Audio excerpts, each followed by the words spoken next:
L'Europe, qui avait juré après la Deuxième Guerre mondiale de protéger le bien, est aujourd'hui atteinte d'une profonde faiblesse morale.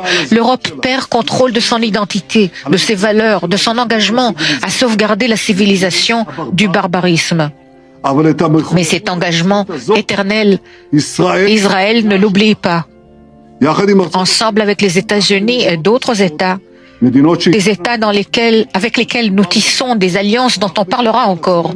Nous nous protégeons, mais en fait, nous protégeons le monde entier. Chers rescapés de la Shoah, citoyens d'Israël, aucun autre peuple n'aurait réussi à faire ce que nous avons fait.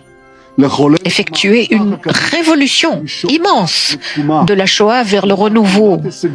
Un renouveau riche en réussite qui stupéfie la famille des nations. L'État d'Israël florissant continuera d'être un phare de liberté, de progrès et de prospérité.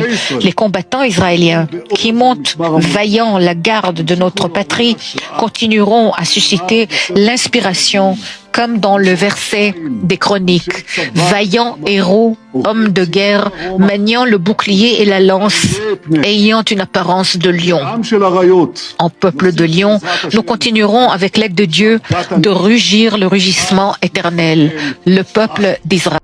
Je vous rappelle que le peuple d'Israël, en Israël et en diaspora, forme une seule famille, partageant le même destin. Lorsqu'un juif est atteint quelque part dans le monde, le cœur de nous tous arrête et manque un battement.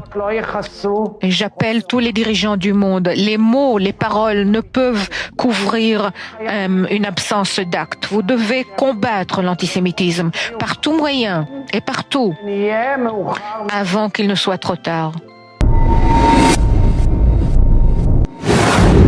24 Info.